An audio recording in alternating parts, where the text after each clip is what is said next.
सुरेंद्र के साथ गुलशन ग्रोवर, गुरुग्राम। चलिए खबरों में आगे बढ़ते हैं। बल्लभगढ़ के सेक्टर 3 में 12 करोड़ रुपए की लागत से बना राजकीय बाल वरिष्ठ माध्यमिक विद्यालय आज खंडहर हालत में तब्दील होता जा रहा है। 4 साल पहले स्कूल का भव्य उद्घाटन किया गया था, लेकिन आज उसमें ना तो शिक्षक है और ना ही छात्र।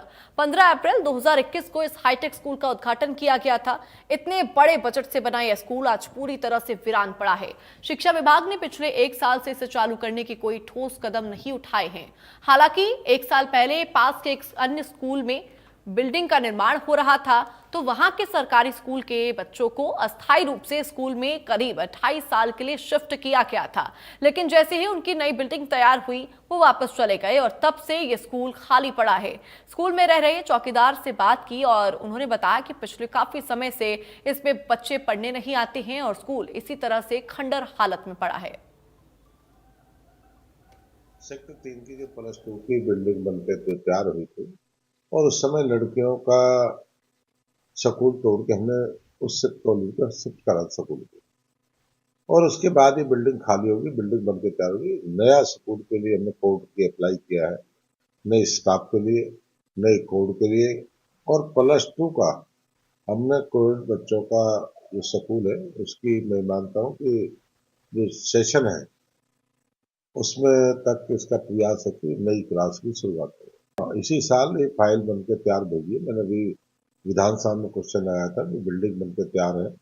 पहले HSVP 50 करोड़ रुपये मांग रही थी स्कूल के लिए, फिर उन्होंने लिख के दे दिया कि हमें 50 करोड़ नहीं चाहिए, हम आपको बिल्डिंग वैसे ही दे देंगे, और बिल्डिंग बनकर तैयार है उसके ऊपर। हरियाणा सरकार की कोशिश है कि तमाम प्रदेश के जो बच्चे हैं वो सरकारी स्कूलों में भी उन्हें इस तरह की सुविधाएं मिलें ताकि वो प्राइवेट स्कूलों की बजाय सरकारी स्कूलों में भी पढ़ें। लेकिन बल्लभगढ़ विधानसभा में एक ऐसा स्कूल है जिसका 2021 में उद्घाटन किया गया था और यहाँ क्लासें भी लगनी शुरू हुई, लेकिन कुल 3 साल बाद ही यहाँ अब बच्चों का आना बंद हो चुका है। नई बिल्डिंग बनाई गई थी, नई बिल्डिंग की अब देखरेख भी नहीं होने के चलते अब स्कूल जर्जर हालात में पहुंच रहा है। पीछे सिर्फ और सिर्फ जो बड़ी लापरवाही बताई जा रही है वो यही है कि अब इस स्कूल की बिल्डिंग को लावारिस हालात में छोड़ दिया गया है, क्योंकि जबकि नई बिल्डिंग बनाई गई थी। सरकार के कोशिश यही है कि स्कूलों की जो निर्माण सामग्री है वो बेहतर लगे, निर्माण अच्छा हो, और जो बच्चे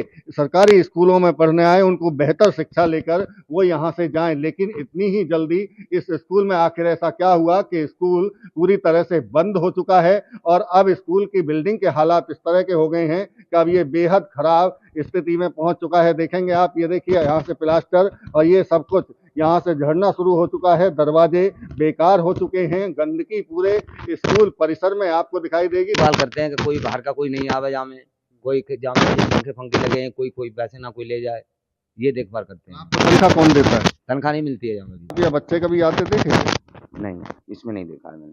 पहले तो क्लास लगती थी, पता होगा। हाँ, पहले तो लगती थी। बिल्कुल बेकार हालत, सब शीशा दरवाजे सब टूटे हुए हैं। स्कूल के हालात कंडम हो चुके हैं, लेकिन दूसरी तरफ जो बल्लभगढ़ से पूर्व कैबिनेट मंत्री और मौजूदा विधायक हैं मूलचंद शर्मा, उनका दावा ये है कि यहाँ अब नए स्कूल का कोड लिया जाएगा, और चूंकि वो विधानसभा में उन्होंने सवाल उठाया था कि इस बिल्डिंग को जल्दी से दुरुस्त कराकर यहाँ एक और स्कूल चलाया जा सके, इसको लेकर वो दावा उनका यही है कि इसी सेशन में स्कूल को चालू किया जाएगा। लेकिन फिलहाल के जो हालात हैं वो अभी सुधरने की दिशा में दिखाई नहीं दे रहे हैं और इसीलिए इस स्कूल की बिल्डिंग पर भी सवाल खड़े हो रहे हैं। फरीदाबाद से देवेंद्र कौशिक, इंडिया न्यूज। फिलहाल मेरे साथ खबरों में बस इतना ही। तमाम खबरों के लिए आप बने रहिए इंडिया न्यूज हरियाणा के साथ। राम राम।